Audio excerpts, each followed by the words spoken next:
네, 안녕하세요. 한성대학교 서하정이라고 합니다. 저는 이번 세션을 맡게 된 한성대 서하정이고요. 세 번째 강의는 카이스트의 이주영 교수님께서 해시 기반 암호에 대해서 발표해 드리도록 하겠습니다. 이주영 교수님은 워터루 대학교를 졸업하시고 현재 카이스트 정보보호대학원에 안녕하세요. 재직 중에 있습니다. 한성대학교 해시 기반 서정이라고. 암호 관련하여 활발한 연구를 진행 중에 계시고 금일도 이제 그 관련된 내용을 전달해 드릴 것으로 보시면 될 것 같습니다. 그러면 이주영 교수님 발표 잘 부탁드립니다. 네, 안녕하세요. 카이스트 이주영입니다. 오늘 강의는 이제 파트로 준비를 했는데요. 그 처음에 저희가 이제 준비한 내용은 해시 함수 기반 전자 서명입니다. 그래서 이제 해시 함수 기반 전자 서명은 말 그대로 해시 함수를 사용을 해서 전자 서명을 설계를 하는 것이기 때문에 일단은 전반부는 해시 함수에 대한 좀 일반적인 내용들을 다루도록 하고, 그 다음에 후반부는 이 해시 함수를 이용해서 이제 어떻게 전자 서명을 설계할 것인가, 최근에 리스트 PQC 3라운드에 진출한 뭐 스핑크스라든지 이런 것들을 중심으로 해서 어떤 구성 요소들로 이루어져 있는지들을 살펴보도록 하겠습니다. 자, 그래서 해시 함수는 임의의 길이의 메시지를 압축을 해서 정해진 길이의 어떤 값을 출력을 하는 그런 암호학적 알고리즘입니다. 여기서 그림을 보시면은 예를 들어서 샤원 해시 함수 같은 경우는 뭐 얼마나 긴 길이의 메시지를 입력으로 받든지 간에 딱 정해진 길이 160비트의 이진 수열을 이제 출력을 하게 됩니다. 근데 우리가 보통 암호 알고리즘을 이제 구별을 할 때 대칭키 암호하고 이제 공개키 암호로 이제 크게 구별을 하는데, 둘 다 키를 사용을 하는데 대칭키를 쓰느냐 또는 이제 암호와 복호화 키가 다른 이런 형태의 공개키를 사용하느냐에 따라서 구별을 하지만은 해시 함수 같은 경우에는 키를 사용하지 않습니다. 키를 사용하지 않는 대칭키 프리미티브라고 볼 수 있고, 대칭키 암호 알고리즘으로 보통 분류를 해서 연구를 합니다. 해시 함수가 사실 그 약방의 감초처럼 상당히 많은 암호학적인 프로토콜에 사용이 되고 있습니다. 몇 가지만 예를 들어 본다고 하면은 메시지 오센티케이션 코드, 맥이라고 부르는데, 이 맥 같은 경우는 이제 대표적인 대칭키 암호 알고리즘이고, 그 대칭키 또는 어떤 비밀키를 공유하고 있는 두 사용자가 서로 통신을 할 때 그들이 주고받는 메시지가 위조 또는 변조되지 않도록 해주는, 보장해주는 역할을 합니다. 이 경우에는 이제 키를 사용을 하는 알고리즘인데, 키를 사용하지 않는 해시 함수를 사용을 해서 해시 함수 입력의 일부를 키로 집어 넣어가지고 해시 함수를 맥으로 변환을 할 수가 있습니다. 대표적인 그런 알고리즘이 HMAC이라고 할 수 있는데, 이렇게 해시 함수는 그 대칭키를 사용하는 어떤 맥 설계하는데 사용을 할 수가 있고, 그 다음에 이제 키 스트림 제너레이션, 해시 함수는 일정한 길이의 출력만 이제 내놓지만은 입력에다가 뭐 계속 카운터를 써서 입력을 바꾸면서 또 그 일부는 키를 쓰면서 어떻게 보면은 계속해서 그 서로 다른 출력들을 이어붙여서 그 출력들을 키 스트림으로 활용을 할 수도 있고요. 그 다음에 대부분의 오늘 저희가 다룰 해시 기반 전자 설명뿐만 아니라 대부분의 전자 설명은 기본적으로 해시 함수를 사용을 하고 있습니다. 왜냐하면 전자 설명이 만들어지는 경우 대부분 메시지에 어떤 알고리즘을 적용을 해서 거기서부터 전자 설명을 만들어내는데, 메시지가 길고 짧음에 따라서 연산이 달라지지 않도록 하기 위해서는 가장 편한 방법이 임의의 길이의 메시지가 주어져더라도 해시를 해서 그 해시 값이 정해진 길이가 되게끔 만드는 것입니다. 그 다음에 거기에다가 어떤 연산을 해서 전자서명을 만들 수가 있는 것이죠. 그래서 대부분은 전자서명 같은 경우는 일단은 메시지를 해시하고 그 해시된 메시지에 대해서 전자서명을 계산을 합니다. 그래서 이렇게 전자서명 같은 경우에 해시 함수가 사용이 되고, 그 다음에 이제 그 세션 키, 두 사용자가 어떤 마스터 키 또는 롱텀 키가 있을 때 그걸 사용해서 매 세션 다른 서로 다르게 보이는 세션 키를 생성할 때도 해시 함수가 쓰일 수 있고, 그 다음에 오늘 저희가 다룰 해시 기반 전자 설명은 대표적으로 해시 함수를 사용하는 공개키 프리미티브라고 볼 수가 있습니다. 자, 그러면은 이 해시 함수라는 것이 임의의 긴 길이의 메시지를 받아서 정해진 길이의 메시지만 출력하게끔 만들면 되는 것이냐? 당연히 그것만으로는 충분치가 않고, 기본적으로 앞에서 말씀드린 여러 가지 그런 암호학적인 환경에 사용을 하려면은 어떤 특정한 안전성 요구 조건을 만족을 해야 됩니다. 가장 대표적인 것이 역상 저항성, 그 다음에 제2 역상 저항성, 또 충돌 저항성, 이렇게 나눠볼 수가 있고요. 역상 저항성이라는 건 뭐냐면은 어떤 해시 함수의 상이 있을 때, 어떤 특정 길이의 아웃풋이 주어져 있을 때 어떤 메시지가 해시가 돼서 그것이 되었는지 찾는 거, 그게 역상을 찾는 건데 그게 어려워야 된다는 것입니다. 그래서 메시지가 주어졌을 때 또는 뭐 입력이 주어졌을 때 출력을 계산하는 건 굉장히 효율적이어야 되는데 그 역방향 계산이 굉장히 어려워야 된다. 이것이 첫 번째 가장 중요한 안전성 개념 중에 하나고요. 제2 역상 저항성은 해시 밸류에서 출발하지 않고 인풋, 어떤 뭐 랜덤한 인풋이어도 좋고 주어지는 어떤 공격자가 고르는 인풋이어도 상관이 없는데 랜덤하다고 생각해보죠. 어떤 랜덤한 x가 주어졌을 때 hx 값을 우리가 계산을 할 수 있는데 이 hx와 똑같은 해시 값을 주는 또 다른 x 프라임을 찾는 것이 어려워야 된다는 것이 제2 역상 저항성이 이제 의미하는 것입니다. 그래서 여기 x 프라임이라는 것이 결국은 이 x에 대한 제2 역상이라고 볼 수가 있습니다. 이걸 찾는 것이 어려워야 된다는 것이 제2 역상 저항성이고, 그 다음에 충돌 저항성은 애초에 어떤 x가 주어진 게 아니라 그냥 이 충돌 저항성에서 충돌을 찾고자 하는 공격자는 그냥 임의의 서로 다른 x하고 x 프라임을 찾는 건데 이제 단 hx와 hx 프라임이 같아야 되는 것입니다. 그래서 충돌이 출력에서 충돌이 생겨야 되는 건데 이렇게 출력단에서 충돌을 일으키는 서로 다른 두 개의 x와 x 프라임을 찾는 것이 어려워야 된다라고 하는 것이 충돌 저항성이 얘기하는 것입니다. 그래서 안전한 해시 함수는 역상 저항성, 또 제2 역상 저항성, 충돌 저항성을 이제 만족을 해야 된다. 우리가 이렇게 얘기를 해줄 수가 있고요. 만약에 어떤 우리가 설계한 어떤 특정한 해시 함수가 있을 때 어떤 형태의 분석을 통해서 굉장히 빠른 시간 안에 예를 들어서 hx하고 hx 프라임이 같은 충돌을 일으키는 x하고 x 프라임을 찾았다라고 한다면은 우리는 그 해시 함수가 더 이상 안전하지 않다라고 얘기할 수가 있는 것입니다. 그러면은 이제 얼마나 빠른 시간에 공격을 해야 이 해시 함수가 분석이 된 것이고 어느 정도까지 해서 안 되면은 안전한 것이냐, 뭐 이런 기준이 있을 텐데 이제 그 부분을 이제 좀 뒤에서 다시 설명을 드리도록 하겠습니다. 그 다음에 이 세 가지 안전성 개념 사이에 어떤 관계가 있는데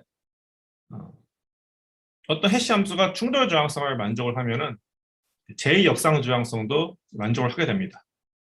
이 부분은 어떻게 이제 우리가 쉽게 알 수 있느냐면은 거꾸로 얘기하면은 제2 역상 저항성을 갖지 않으면은 충돌 저항성을 갖지 않는다라는 것을 우리가 살펴보면은 사실 어떻게 보면 이 명제의 대우에 해당하는 것이기 때문에 이제 이 충돌 저항성이 제2 역상 저항성을 의미한다라는 사실을 증명하게 되는 것인데, 만약에 제2 역상을 찾게 된다고 한다면은 어떤 주어진 x에 대해서 hx하고 hx 프라임이 같아지는 x 프라임을 찾을 수 있게 되는 것이니까 이건 사실상 충돌상 x하고 x 프라임을 찾게 되는 것이죠. 충돌상을 찾게 되는 겁니다. 제2 역상 저항성을 만족하지 않으면 충돌 저항성을 만족하지 않는다는 사실을 알 수 있기 때문에 충돌 저항성이 제2 역상 저항성을 의미하는 것이고, 근데 이제 충돌 저항성과 역상 저항성 사이에는 또 관계가 없습니다. 충돌 저항성을 만족한다고 해서 반드시 그것이 역상 저항성을 의미하는 것은 아니다. 이 말은 다시 얘기하면은 역상 저항성을 갖지 않는다고 해서 그것이 꼭 충돌 저항성을 갖지 않는다는 것을 의미하는 것은 아니다. 이렇게 의미할 수 있는 건데요. 그러니까 다시 얘기하면은 자, 이런 거죠. 충돌 저항성을 갖지만은 역상 저항성을 갖지 않는 것도 있을 수 있다는 겁니다. 뭐 가장 대표적인 것이 그냥 1대1 함수를 생각하면 치환 함수 같은 경우에는 충돌 자체가 없거든요. 그 충돌 저항성을 가진다고밖에 얘기할 수 없겠죠. 왜냐하면 1대1 함수니까. 그러니까 예를 들어서 뭐 아이덴티티 펑션 같은 경우는 완전히 1대1 함수. 이거는 뭐 굉장히 극단적인 것이지만은 역상은 굉장히 찾기 쉽잖아요. 그냥 항등 함수니까. 그런 경우에는 이제 충돌 저항성을 만족을 하지만은 역상 저항성을 갖지 않는다 이렇게 얘기할 수 있겠죠.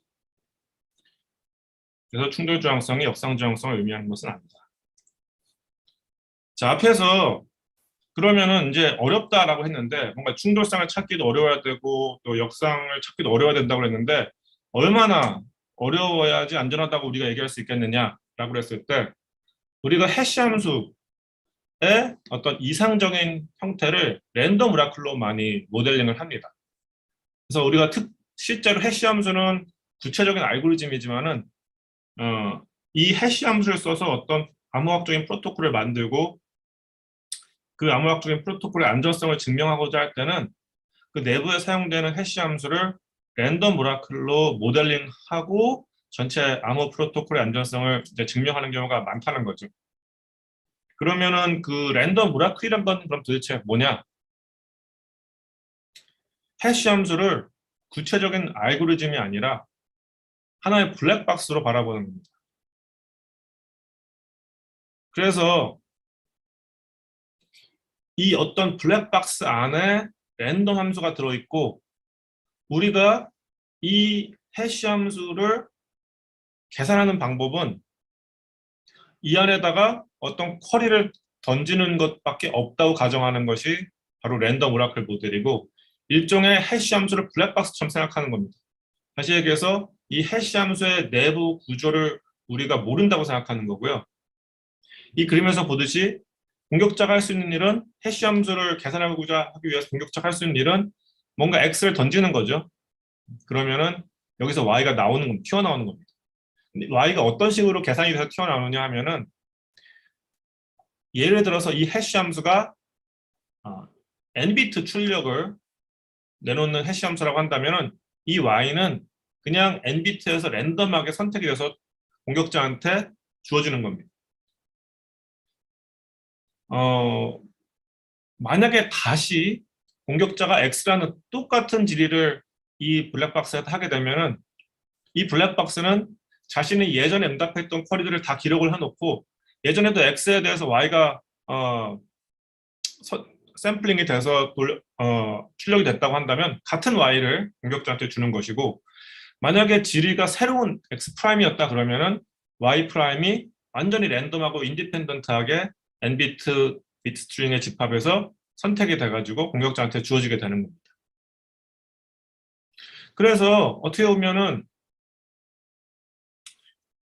이 블랙박스 안에 있는 해시 함수는 어떻게 보면 결정되지 않은 상태로 그냥 주어져 있다가 뭐 어떤 그 도메인에서 해시 함수 값이 결정되지 않은 상태로 주어져 있다가 공격자가 질의를 할 때 그때마다 거기에 대한 해시 값을 선택을 해서 돌려주는 형태로 우리가 이해를 할 수가 있는데 이런 식으로 해시 값이 추출되는 방식을 레이지 샘플링이라고 합니다.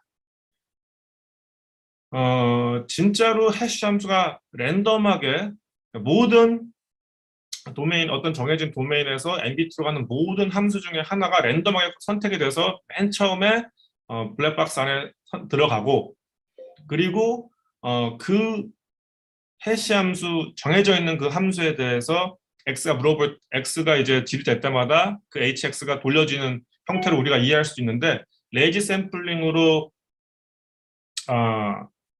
작동하는 것과 애시당초 처음에 랜덤한 함수가 선택이 돼서 블랙박스에 들어가고 그 정해진 블랙박스 안에 있는 해시 함수에 대한 값이 공격처 때 주어지는 것과 사실상 그 응답의 확률 분포에 차이가 없기 때문에 우리는 보통 레이지 샘플링으로 이 블랙박스가 작동을 한다고 생각을 하고, 이렇게 생각하는 이유는 사실상 이제 안전성 증명을 할 때 이런 형태의 모델링이 훨씬 계산을 편하게 해주기 때문에 그렇습니다.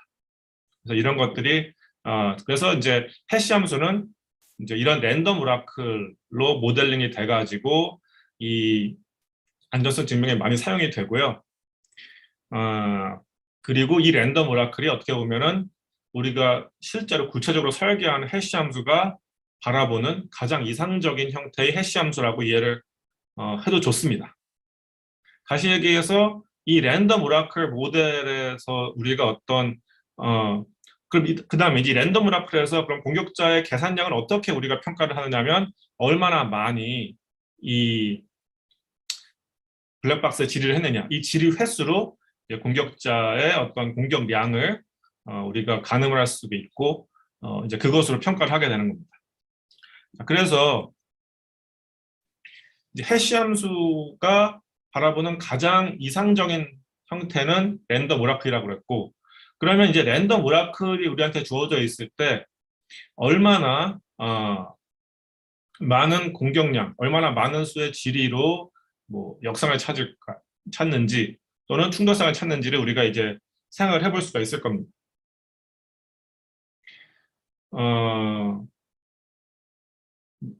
역상 찾는 거를 한번 생각을 해본다고 하면은, 우리한테 주어져 있는 어떤 특정한 해시값 y가 있을 때 이 hx가 y가 되는 그 x를 어떻게 찾을 수 있을까요? 랜덤 오라클 모델에서는 공격자가 계속 여러 개의 x들을 집어넣어서 그 값이 돌려받는 값이 y가 될 때까지 계속 그 x를 서로 다른 x들을 집어넣을 수밖에 없을 겁니다. 그러면은 x를 집어넣을 때 거기에 대한 해시 값은 n비트 스트링 중에 하나가 랜덤하게 선택이 될 것이기 때문에 그것이 y가 될 확률은 2의 n승분의 1이 되겠죠. 그래서 기대값으로 봤을 때 2의 n승번을 계속 질의를 해야 y를 우리가 하나 정도 얻을 수 있을 것이다 라고 기대할 수가 있습니다. 출력이 n비트일 때. 그래서 랜덤 오라클에서 우리가 어떤 특정한 상 y에 대한 프리미지를 얻기 위해서 몇 번 이 블랙박스에 질의를 해야 되느냐, 대략 2의 n승번 질의를 해야 되는 것이고, 이것이 어떻게 보면은 실제 해시 함수가 목표로 하는 역상 저항성의 공격량이 되어야 될 것입니다. 그래서 실제로 그러니까 랜덤 오라클 같이 굉장히 이상적인 형태에서도 2의 n승 정도 질의를 해서 공격자가 역상을 찾는 것을 방지할 방법은 없기 때문에 이 2의 n승보다 더 강한 안전성을 우리가 기대할 수는 없고, 실제 해시 함수에서. 반면에 2의 n승의 계산량보다 더 적은 계산량으로 어떤 특정한 해시 함수의 역상을 계산할 수 있다고 한다면은 우리는 그 해시 함수를 깨졌다고 이제 얘기를 하는 것입니다. 최소한 그 이상적인 랜덤 오라클이 제공하는 안전성에는 못 미치기 때문에. 자, 그래서 n비트 해시 함수에 대한 역상 저항성은 n비트 안전성이 돼야 되는 것이고요. 반면에 충돌 저항성은 조금 다릅니다. 충돌 저항성은 랜덤 오라클 같이 안전하고 아이디어란 형태에 대해서도 2의 2분의 n승만 질의하면은 해시 값이 똑같은 서로 다른 xx 프라임을 찾을 수가 있습니다. 이 부분에 대해서는 뒷장에 다시 한번 좀 더 자세히 설명을 드리도록 하겠습니다. 그 다음에 참고로 맥 같은 경우에는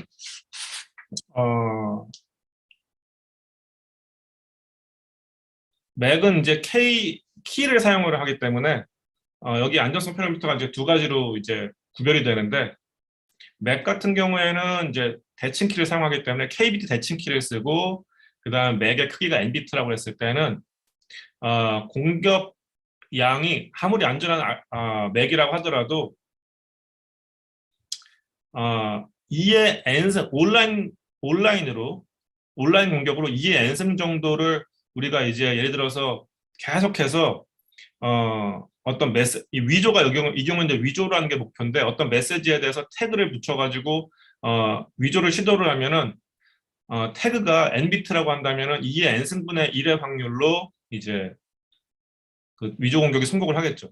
거꾸로 얘기해서 2의 n승번 계속 시도를 하게 되면은 위조 성공할 확률이 커집니다. 근데 이 경우는 어떻게 보면 온라인 컴플렉시티라고 볼 수 있고 어떻게 보면은 그 대칭키 검증하고자 하는 사람한테 계속해서 시도를 해야 되기 때문에 이 n이 상대적으로 작아도 상관이 없는 거죠. 왜냐하면은 공격자가 디텍트하기가 쉽기 때문에.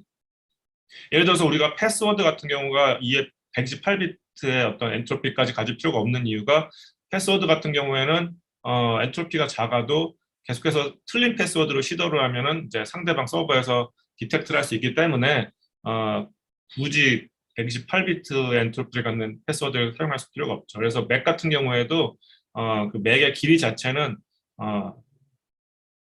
128비트라든지 이렇게 길 필요는 없습니다. 반면에 맥에 사용되는 키 같은 경우에는 충분히 길어야 되죠. 왜냐하면 이 경우에는 키에 대한 전수조사를 통해 가지고 실제 대칭키를 알아내는 방법이 있는데 그 경우에는 어떤 밸리드한 메시지와 태그 쌍만 있으면은 거기에서 이제 모든 그 맥 알고리즘의 모든 가능한 키들을 대입해서 원하는 태그가 나올 때까지 시도해 볼 수 있기 때문에 이 경우에는 이 경우에는 이제 공격량이 2의 K승이 되는 것이고 이건 오프라인 공격이기 때문에 K가 충분히 커야만 합니다.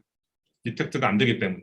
그래서 보통은 이제 맥 같은 경우에는 이 K가 뭐 128비트가 돼야 되고 N은 훨씬 좀 작을 수도 있습니다. 64비트라든지.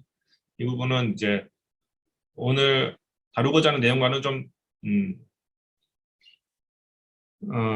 포함이 되지는 않지만은 참고로 이렇게 아이디어 스트렝스를 분류할 수가 있다는 겁니다. 그래서 다시 이제 충돌 저항성으로 돌아가 보면은 그 왜 n비트 출력을 가지는 해시 함수의 경우에 아무리 아이디어란 경우라도 2의 2분의 n 정도의 질의를 통해서 우리가 충돌성을 찾을 수 있을까? 이게 바로 생일 역설 때문에 그런 겁니다. 그래서 예를 들어서 한 사람을 고정을 하고 생일을 이제 비유를 들어서 설명을 하면은 제 생일이 있는데 어떤 방에 여러 명이 있고 그 중에 제가 이 방에 있는 제 생일과 같은 생일을 가지는 사람이 이 방에 있을까? 이런 확률을 생각을 해볼 수가 있는데 그런 사람이 있으려면은 방에 몇 명이나 있어야 될 것이냐?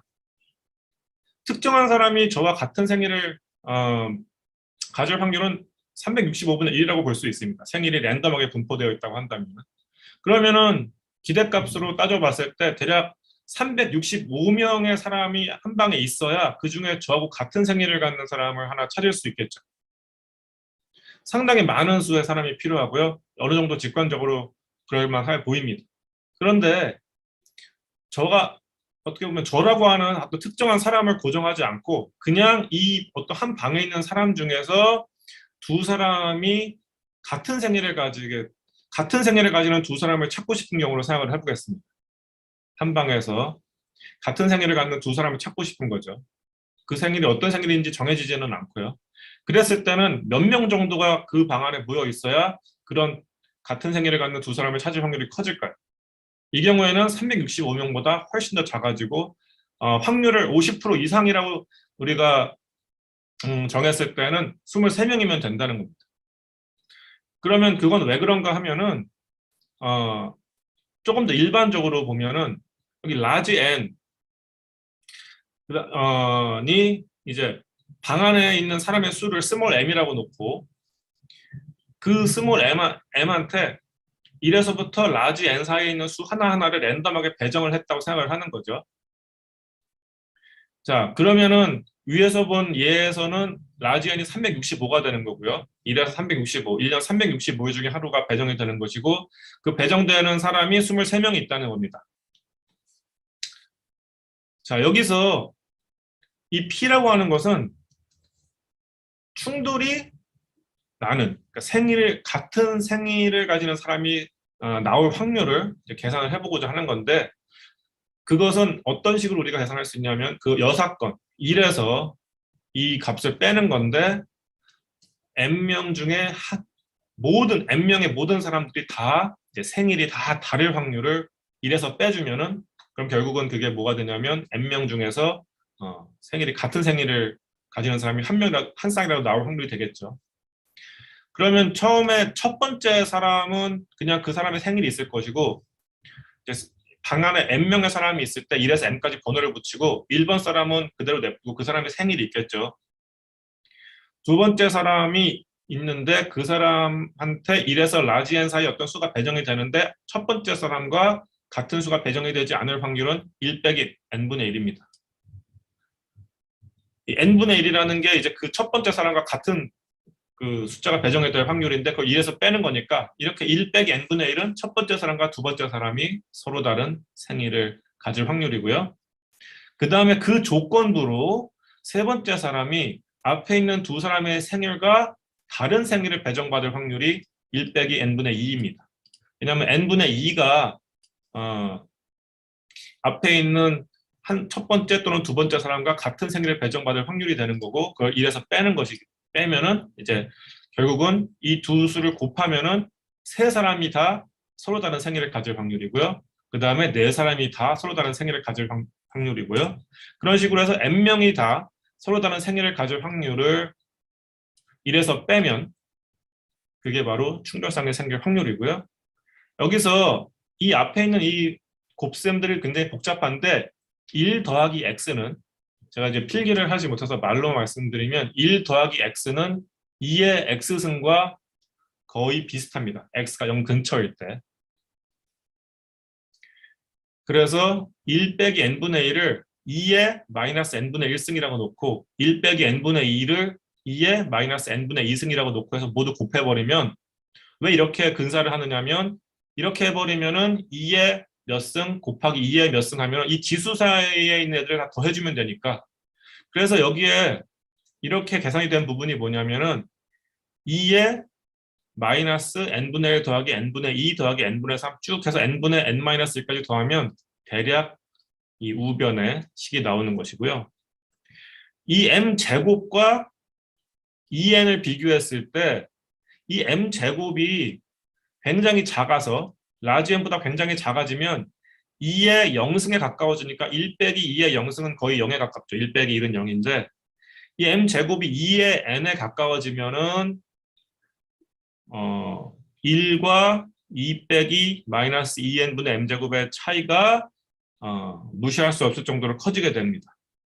실제로 수치적으로 계산을 해보면 아래와 같은 그래프를 볼 수가 있고 대략 구체적인 숫자로 n이 365고 m이 23이 되면은 그 시점부터 충돌상이 생길 확률이 50%를 넘어가게 된다는 걸 알 수 있고 어심토틱하게 본다고 하면은 m이 라지 n의 루트 정도 되면은 이제 충돌상이 생길 수가 있을 것이다. 그래서 앞에서 우리가 해시 함수를 n비트 해시 함수라고 했을 때는 하나하나 블랙박스에 질의를 할 때마다 2의 n승계의 가능한 모든 n비 스트림 중에서 하나가 뽑힌다고 생각할 수가 있고요. 2의 n승의 루트를 씌우면 2의 2분의 n승이 됩니다. 그래서 2의 2분의 n승 정도 질의를 하게 되면 충돌상을 찾게 된다는 것이 여기 이 생리적설에서부터 나온 얘기가 됩니다. 그래서 n비트 거꾸로 얘기하면 충돌 저항성 관점으로 n비트 안정성을 우리가 원한다고 하면은 해시 함수의 출력은 그 2배인 2n비트가 되어야 한다 이 얘기입니다. 자, 그러면은 해시 함수를 어떻게 이제 설계를 할 수 있을까? 가장 대표적인 방법이 머클 단가드 방식입니다. 최근에는 뭐 스펀지 방식이라든지 이런 것들이 나왔는데 뒤에 설명을 드리겠지만 가장 고전적이고 오랫동안 사용되었던 방식은 머클담가드 컨스트럭션이고 1989년 크립트에서 제안이 됐고 이 방식은 뭐냐면은 기본적으로 해시 함수는 임의 길이, variable input length라고 해서 vil, 임의 길이의 입력 길이를 임의 길이의 입력을 받는 어떤 해시 함수를 우리가 만들고 싶은데 그 정해진 길이의 입력을 받는 압축 함수, 해시 함수, 압축 함수라는 용어를 구별해서 쓰겠습니다. 압축 함수라고 했을 때는 이제 정해져 있는 길이의 입력, 그것을 그냥 조금 압축을 해서 좀 짧은, 예를 들어 2n 비트의 입력을 받아서 n 비트로 줄인다든지 하는 이런 압축 함수, 이런 압축 함수를 가지고 임의의 길이의 메시지를 입력으로 받는 놈을 만들 수 있게 해주는 방식이 머클담가드이고요. 이 그림에서 딱 도식이 나오는데 H0라고 하는 트레이닝 베리어블 플러스 M이라고 하는 이 메시지 블락을 받는 F, 이게 압축 함수가 되고 거기에다가 M2를 집어넣어서 또 압축을 하고 M1, M2에서 ML까지가 이 긴 임의 길이의 메시지고 그거를 어떤 정해진 길이의 블럭으로 쪼갠 다음에 이 F라고 하는 압축 함수를 여러 번 돌려서 최종적인 해시 값을 만들어내는 방식이 머클담가드 방식입니다.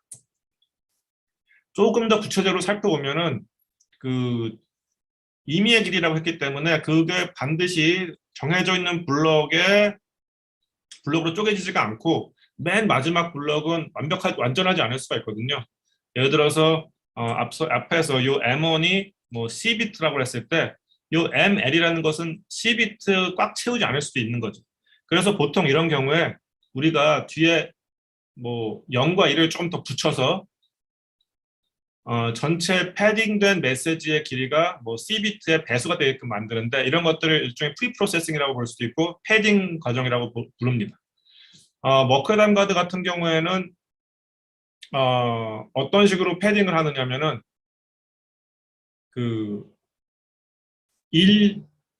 맨 끝에 1을 붙이고 그다음에 0을 쭉 붙인 다음에 적당한 시점에 전체 메시지 길이를 64비트로 인코딩해서 붙여서 그렇게 된 패딩된 메시지가 어떤 정해진 블럭 길이의 배수가 되게끔 만드는 이제 그런 패딩 스킴을 사용을 하고 있고 그렇게 해서 일단 포매티드 인풋이 정해진 길이의 어떤 블럭에 쪼개지면은 그럼 그 다음에는 이제 이 압축 함수를 반복적으로 수행을 해서 최종적으로 HT를 만들고 근데 맨 처음에 이 트레이닝 베리어블의 맨 초기 값은 뭐 특정 어떤 이니셜 벡터라고 할 수 있는데 뭐 그냥 000이라고 해도 좋고 또 정해진 상수값이라고 생각을 하시면 되고 그 다음에 거기에 계속해서 이 메시지 블록들이 들어가면서 이 F를 통해서 이 트레이닝 베리어블들이 갱신이 되고 맨 마지막에 갱신된 이 값에 필요하면은 어떤 특정한 어떤 파이널라이제이션 펑션, 아니면 트렁케이션 같은 경우도 있을 수, 그냥 몇 비트 잘라낼 수도 있는 것이고 그렇게 해서 최종적으로 해시 값을 결정을 하는 겁니다. 가장 대표적인 해시 함수 설계 방식입니다. 이렇게 머클담가드 변환을 하는 게 어떤 점이 좋으냐면은 그 압축 함수가 이제 전체적으로 우리가 해시 함수 앞에서 말씀드렸지만은 충돌 저항성도 가져야 되고 역상 저항성도 가졌으면 좋겠는데 이 머클담가드 변환을 통해서 압축 함수를 만들고 그 다음에 이것을 머클담가드로 통해서 긴 길이의 메시지를 받는 해시 함수로 변환을 하는 방식을 택한다면 좋은 점은 압축 함수가 충돌 저항성을 가지면은 전체 머클담가드로 변환된 전체 해시 함수 충돌 저항성을 가진다는 걸 우리가 쉽게 증명을 할 수가 있다는 겁니다. 그래서 당연히 이제 어떤 적당한 패딩 스킴을 썼다고 치고요. 그래서 이런 점 때문에 그 다음에 또 마찬가지로 압축 함수가 역상 저항성을 가지면은 전체 MD 트랜스폼을 한 전체 해시 함수도 역상 저항성을 가진다는 걸 쉽게 증명을 할 수가 있다는 겁니다. 그렇기 때문에 이로 인해서 우리가 안전한 압축 함수만 설계하면 된다. 그렇게 해줄 수 있게 해주는 겁니다. 왜냐하면은 압축 함수만 안전하면 역상 저항성도 보장되고 충돌 저항성 보장되면 머클담가드로 변환했을 때 전체 해시 함수 안정성도 보장이 되기 때문에 이런 점이 좋은 것이고, 그 다음에 이제 좀 다시 한번 구체적으로 어떤 패딩 스킴을 쓰냐면은 이거 MD 스트렝슨이라고 하는데, 먼저 1을 붙이고요. 1을 메시지가 임의의 길이에 메시지가 있을 때 끝에 1을 붙이고, 그 다음에 0을 언제까지 붙이냐면 어떤 특정한 블록 랭스에 멀티플이 되게끔 만들고 싶은데 거기에 64비트만 남겨놓고 0을 쭉 붙이고, 나머지 64비트는 메시지 길이를 비트로 표현을 해서 붙이는 겁니다. 그렇게 붙여가지고 64비트를 붙였을 때 그 전체 길이가 어떤 컴프레션 펑션의 블록 랭스의 배수가 되게끔 만드는 거죠. 그래서 정확하게 말씀을 드리면은 이 메시지 랭스가 메시지 랭스를 집어넣는 공간이 64비트밖에 없기 때문에 샤원 같은 경우에 이제 샤원을 예를 들어서 얘기하면은 메시지를 2의 64 빼기 1 비트의 메시지만 이제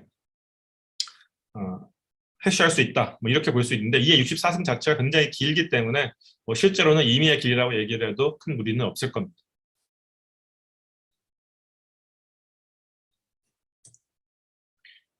자, 그러면은 이제 머클 댐가드로 변환을 한다고 치면은 이제 압축 함수에만 우리가 집중을 할 수 있다라는 것을 앞에서 살펴봤습니다.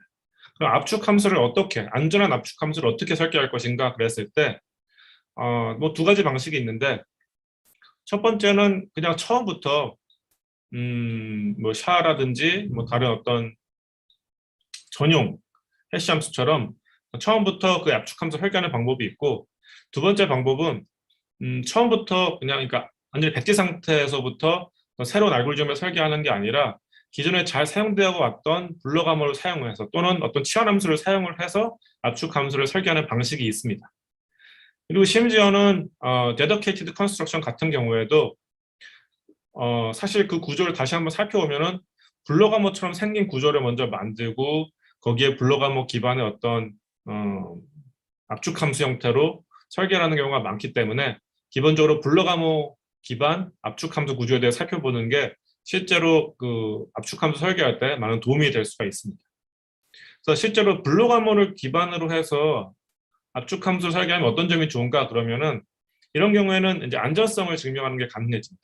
그러니까 블록 암호 어떤 AES라든지 이런 블록 암호를 사용해서 압축 함수를 잘 설계를 하면은 안전성 증명을 여기서 우리가 할 수가 있고, 안전성 증명이 된 경우에는 결국 이게 의미하는 바가 뭐냐면 이 블록 암호가 안전하면 이걸 사용해서 만든 이 압축 함수도 안전하다. 이걸 이제 우리가 알 수가 있게 되는 것이기 때문에 굉장히 안전성의 어떤 신뢰도가 높아지는 것이고, 그 다음에 블록 암호하고 해시 함수를 같이 사용하고자 같이 사용해야 하는 환경이 많은데, 그런 경우에 해시 함수를 따로 설계할 필요 없이 이제 블록 암호만 설계해서 그걸로 뭐 메시지를 암호하고 복호하는데도 사용을 하고 그걸 사용해서 해시 모드로 사용할 수도 있기 때문에 구현하는 데 도움이 될 수가 있습니다. 블록 암호 기반 해시 함수만 쓰면. 다만 단점이 있다고 하면은 전용 해시 함수에 비해서는 다소 느릴 수 있다. 왜냐하면은 전용으로 해시 함수를 만드는 경우에는 한 번 압축 함수가 굉장히 한 번에 굉장히 긴 길이의 메시지들을 압축을 하게끔 설계를 하는데, AES라든지 이런 경우에는 보통 압축 함수가 EN 비트를 NBT로 압축하기 때문에 뭐 101번 블록 암호를 사용을 해서 뭐 128비트의 메시지 블록만 압축하고, 근데 실제로 이제 샤원이나 이런 경우에는 뭐 500비트 이상의 어떤 메시지를 압축할 수 있게 만들어 놨기 때문에 속도 자체는 전용 해시 함수가 더 빠를 수도 있겠다, 이렇게 이해할 수 있습니다. 그러면은 이제 그 블록 암호 기반 압축 함수 어떻게 만들 수 있는가 하면은 대표적으로 이렇게 이 그림에서 보듯이 이 블록 암호가 2가 있는데, 블록 암호랑은 기본적으로 평문과 키를 입력으로 받아서 암호문을 생성을 하는 구조이기 때문에 기본적으로 입력 길이가 출력 길이보다 깁니다. 그래서 이걸 자연스럽게 압축 함수로 사용을 할 수가 있고요. 근데 여기서 이제 HI가 이제 어떻게 보면 중간 베리어블이라고 볼 수 있고 MI가 블록이라고 볼 수 있는데, 이렇게 들어가서 암호화된 값에 평문이 다시 XOR가 되는 걸 feed forward XOR라고 하는데, 이 과정이 들어가서 만들어지는 요 구조를 우리가 보통 데이비스 메이어 구조로 가장 대표적인 형태의 블록 암호 기반 압축 함수라고 볼 수 있습니다. 임의의 길이의 키와 블록 사이즈를 가지는 블록 암호에 적용할 수가 있는데, 예를 들어서 AS128이라고 우리가 생각을 한다면은 이 모든 MH가 다 128비트니까 256비트를 128비트로 압축하는 압축 함수를 얻을 수 있겠다, 이렇게 이해할 수도 있고요. 그 다음에 이 feed forward XOR가 없으면은 우리가 쉽게 이 압축 함수의 역상을 찾을 수 있습니다. 그래서 여기 feed forward XOR는 반드시 필요하고요. 만약에 이게 없다고 한다면은 HI라는 상이 있을 때 우리가 아주 쉽게 MI하고 HI-1을 구할 수 있거든요. 심지어는 MI를 우리가 마음대로 선택을 할 수도 있겠죠. 그렇게 한 다음에 MI를 가지고 HI를 복호하여서 HI-1을 얻으면 그게 바로 유효한 역상이 되기 때문에 역상 저항성을 갖기 위해서는 반드시 XOR가 필요합니다. 이러한 형태의 구조는 굉장히 많은 형태를 만들 수가 있고요. 이렇게 다양한 구조들이 만들어졌고, 또 사실 굉장히 오래전 얘기긴 한데 90년대 그리고 그 이후에 블록 암호 기반 압축 함수들을 쭉 분류를 해가지고 안전성이 어떤 건 안전하고 어떤 건 안전하지 않은지를 찾아보려고 하는 시도가 있었습니다.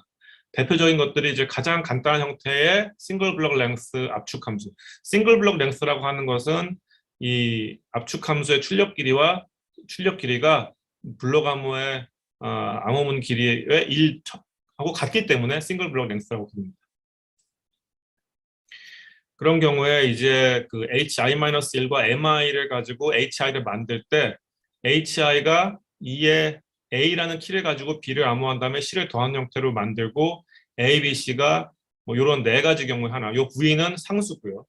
라고 한다면은 이제 가장 간단한 형태가 될 텐데 A, B, C가 가질 수 있는 경우의 수가 네 가지이기 때문에 이런 식으로 이제 간단한 형태로 이제만 어떻게 보면은 좁혀놓고, 그런 경우에도 경우의 수가 A, B, C가 각각 네 가지 중에 하나의 경우를 가지기 때문에 64가지가 있는데 그걸 다 64가지의 가능한 어떤 구조를 다 분류를 해놓고 그 다음에 그 중에 무엇이 안전하고 안전하지 않은지를 따져서 그 중에 12개가 뭐 안전하다 이런 것을 이제 밝힌 바가 있습니다. 그 다음에 이제 앞에서 싱글 블록 랭스 같은 경우에는 블록 암호가 n비트 블록 암호일 때 압축 함수의 어떤 출력 길이도 n비트가 되겠죠. 근데 AS128 같은 경우 생각하면 블록 길이가 118비트는 문제가 없는데 그걸 가지고 싱글 블록 랭스, 뭐 데이비스 메이어 같이 싱글 블록 랭스 압축 함수를 만들게 되면은 충돌 저항성은 2분의 n비트밖에 보장이 안 됩니다. 64비트 안정성밖에 보장이 안 되기 때문에 좀 만족스럽지 않을 수가 있죠. 그래서 출력 길이가 기반 블록 암호 길이의 2배가 되는 더블 블록 랭스 이중길이 압축 함수에 대한 연구가 많이 있었고요.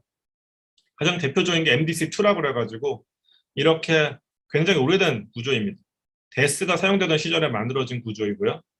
근데 ISO로 표준화도 되고 했는데 이렇게 뭐 근데 이 경우에도 뭐 AS128이라고 우리가 이해를 해도 상관은 없습니다. 그러면은 128비트 키가 들어가는 게 어떻게 보면은 이 중간 베리어블이 되는 것이고 XI가 메시지 블록이라고 볼 수 있겠죠. 그래서 어떻게 보면 128 더하기 128 곱하기 3에서 다시 얘기해서 380 256 더하기 128비트에서 256비트로 가는 압축 함수라고 볼 수가 있습니다. MDC2 같은 경우에는 압축 함수 단에서는 안전하지가 않은데 이거를 머크댐과도 쭉 엮었을 때는 오히려 충돌 저항성이 생기는 그러한 성질을 갖고 있습니다. 그 다음에 이제 전용 해시 함수 같은 경우에는 짧게 말씀을 드리면은 90년대부터 MD4라든지 MD5, 라이프 MD 같은 해시 함수들이 설계가 됐는데 일단 출력 길이가 128비트라서 좀 현재 관점에서는 만족스럽지 않은 길이가 되고요. 샤0 같은 경우가 이제 대표적인 미국 이제 표준 해시 함수였는데 샤0는 93년에 나왔을 때 이미 살짝 문제가 있어서 한 2년 뒤에 살짝 수정을 해서 샤1이 나왔고 근데 2005년에 이제 안전성에 문제가 있다는 것이 이제 밝혀졌고요. 한편 이제 그 출력 길이를 뭐 224, 256비트 이렇게 늘린 샤0나 샤1은 160비트 출력이었는데 이제 그러면 안전성 충돌 정성 관점에서는 이제 80비트 안전성이겠죠. 샤2 같은 경우에는 더 긴 길이의 샤와 같은 설계 사상을 갖지만은 더 긴 길이의 해시 함수 패밀리들이 또 이제 제한이 됐었는데 릴리즈가 됐는데 그걸 전체적으로 샤2라고 부르고요. 아마 이 샤2가 비트코인이라든지 이런 어떤 블록체인에 사용이 되는 걸로 알고 있습니다. 그래서 이제 샤0나 샤1 해시 함수 같은 경우에도 이제 구체적인 숫자는 뭐 간단히 넘어가고 MD 스트렝스닝을 사용을 하고 이 경우에 앞에서 말씀드린 512비트니까 상당히 긴 길이의 어떤 메시지 블록을 한 번에 압축을 하죠. 그래놓고 이제 160비트의 체이닝 베리어블을 유지하는 그런 형태의 모습을 띠고 있고 머크담가드 형태로 이제 임의의 길이의 메시지를 받게 됩니다. 근데 문제는 이 2004년, 2005년을 통해서 이 샤에 대한 해시 함수의 취약점들이 계속 드러나기 시작을 했고요. 왕이 이제 그 해시 함수에 대한 공격들을 계속해서 발전을 시켜 나갔고 이것들이 실제로 앞에서는 좀 이론적인 연구였다고 한다면은 2017년에 이르러서는 마크 스티븐스 등의 연구팀이 구체적인 샤온에 대한 충돌상을 발견을 했습니다. 심지어는 앞에 어떤 프레픽스를 고정을 하는 경우에도 서로 다른 두 개의 블록들을 찾아낼 수 있다는 걸 보였고요. 이게 2의 63승 정도의 공격량으로 된다는 걸 보였습니다.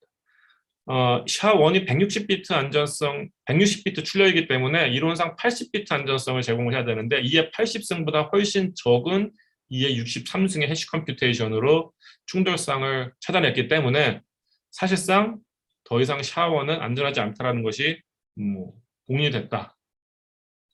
그래서 어떻게 보면은 이 샤에 대한 대안으로서 이미 이 샤에 대한 안전성에 대한 신뢰가 무너지기 시작할 무렵 2005년에 어떤 공격이 나오고 이미 2000년대 후반부터 이제 새로운 표준 해시 함수를 제정하고자 하는 움직임이 있었고요. 그래서 제정이 된 게 어떤 스펀지 구조, 스펀지 구조를 사용한 캐착이 샤3로 선정이 됐습니다. 근데 이 캐착이 그래서 머크담 가드랑 완전히 다른데 어떤 점이 다르냐면은 치환 함수를 사용을 합니다. 기반 프리미티브. 머크담 가드 같은 경우는 압축 함수를 사용을 하는데 캐착 같은 경우에는 커뮤테이션을 사용을 하고요.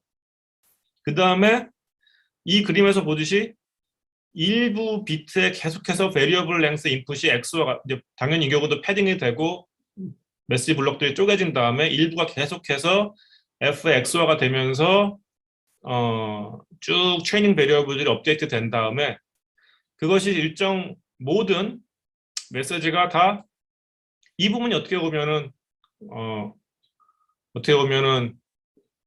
쭉 어떻게 스펀지라고 하는 것이 물을 쭉 머금었다가 다시 물이 쭉 빠져나가는 형태라고 볼 수 있는데 이제 물이 계속해서 이게 머금어지는 과정처럼 보이는 거죠. 그래서 스펀지란 말이 나왔는데 그 다음에 모든 메시지들이 다 들어가게 돼버리면 그 다음부터 일부 비트가 계속해서 출력이 돼가지고 또 원하는 만큼의 임의의 길이의 아웃풋이 나오게 됩니다. 이게 이제 머크담 가드랑 많이 틀리게 됩니다. 어떤 면에서는 임의의 길이의 베리어블 랭스가 계속 출력이 되기 때문에 스트림 암호처럼 우리가 이해를 할 수도 있는 것입니다. 입력 길이가 짧고 출력 길이가 가변적이다라고 이해를 보게 되면 어떻게 보면 스트림 암호라고 볼 수도 있게 돼요. 그래서 이런 구조가 굉장히 신선하게 새로 제안이 됐고 이런 구조에 기반한 캐착이 샤3로 선정이 돼서 이제 글쎄 얼마나 많이 그 표준화돼서 사용되고 있는지는 모르겠지만은 상당히 이제 이미 표준화된 지는 오래됐고요. 뭐 이제 더 이상 샤1을 사용할 수는 없기 때문에 아마 이 대안으로 많이 사용되지 않을까 생각을 하고 있습니다. 그래서 오늘 전반부 해시 함수에 대한 이야기는 여기서 마치도록 하고 잠시 쉬었다가 또 질문 있으시면 질문 받고 후반부에 해시 함수 기반 전자 설명에 대해서 얘기를 하도록 하겠습니다. 네, 발표 잘 들었습니다. 지금 일단 유튜브 상에서는 질문이 없기 때문에 제가 조금 질문 드리고 싶은 부분이 네. 일단 그 교수님 강의를 들어보면 이제 해시랑 블로가모가 뭐 유사한 면도 있고 다른 점도 있는데 아까 말씀해 주신 게 전용 해시 함수를 사용하는 방법도 있고 아니면 블로가모를 기반으로 해서 압축 함수를 사용해서 이걸 해시에 사용하는 것들이 있는데 네. 이것들의 장단점이 혹시 있는지 이게 뭐 어떤 게 무조건 좋다라는 건지 뭐 이런 것 좀 궁금해서 여쭤보겠습니다. 네. 그 아무래도 앞에서 간단히 말씀을 드렸는데 어,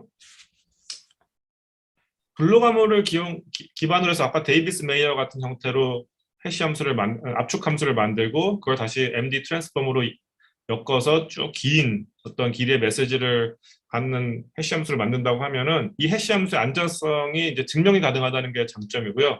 증명이 가능하다는 얘기는 뭐냐면은 블로가모가 안전하면 이걸 사용해서 만든 해시 함수도 안전하다라고 하는 안전성 증명을 우리가 할 수 있다는 겁니다.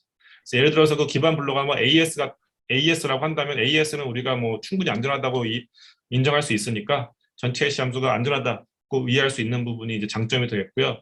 단점이라고 한다면은 뭐 데이비스 메이어 같은 경우에 이 128 해서 256비트를 128비트로 보내는 압축 함수가 되기 때문에 AES 한 번 계산해도 128비트의 메시지 블록만 압축이 되는데 실제로 샤같이 전용 해시 함수를 만들 때는 한 번에 굉장히 긴 길이의 메시지를 압축할 수 있게끔 설계한단 말이죠. 그래서 512비트. 한 번에 512비트를 압축하는 거니까 실제로는 이제 이 샤가 안전하냐 안 하냐 증명을 할 수가 없지만 샤가 안전하다고 믿는다고 한다면은 한 번 이제 계산할 때마다 한꺼번에 굉장히 긴 길이의 메시지를 압축해 주니까 속도가 빨라진다는 것이 장점이라고 볼 수 있습니다. 네. 그리고 한 개 아까 마지막 부분에 나왔던 샷3 관련해서 좀 궁금한 게 샷2는 아까 보시는 게뭐 구조가 샷1이랑 약간 유사한 그런 부분들이 좀 있어서 그런지 앞으로 좀 그 복잡도가 떨어지고 있는 것처럼 이제 그래프가 나왔었는데 네. 샷3 같은 경우에는 복잡도가 그러니까 공격이 어떤 형식으로 되는지 이게 완전히 다른 구조라서 안전하다고 볼 수 있는 건지 아니면 이것도 공격이 가능하다라고 볼 수 있는 건지 앞으로 연구가 된다면 안전성이 음, 좀 궁금합니다. 네, 뭐 제가 아는 바로는 케착이라고 하는 그 해시 함수가 현재 제한된 파라미터 상에서 그러니까 예를 들어서 뭐 케착의 뭐 출력이 뭐 512비트다 그럼 5256비트다 그러면은 128비트보다 더 약한 공격량으로 충돌상을 찾는다든지 이렇게 되면 이제 깨지기 시작하는 건데 아직까지는 이제 제한된 파라미터에 대해서 공격되지는 않은 것 같고요. 물론 이제 이런 경우에는 뭐 AS도 마찬가지지만은 뭐 라운드 수를 좀 줄인다든지 뭐 약간 이런 변형된 상태, 리듀스 라운드라든지 이런 경우에 대해서는 또 다양한 형태의 공격이 어, 연구가 되는 걸로 알고 있습니다. 물론 이제 제 전문 분야는 아니지만은 샤 같은 경우에는 이제 뭐 조금씩 깨지기 시작한 것이 2005년부터 이론상 깨지기 시작했다고 보고 캐치학은 뭐 아직 뭐 사실 표준화된 것이 몇 년 안 됐기 때문에 제한된 파라미터에 대해서 깨지지는 않았다고 볼 수 있겠습니다. 아, 네, 감사합니다. 네, 일단 답변 유튜브에 질문이 더 없어서 일단 네, 1차는 여기까지 하고 아까 전에 그 세팅 관련해서 네. 조금 쉬는 시간 동안 좀 진행을 하면 좋을 것 같습니다. 예, 예. 잠깐 쉬는 시간 동안 진행하겠습니다. 네. 네, 감사합니다.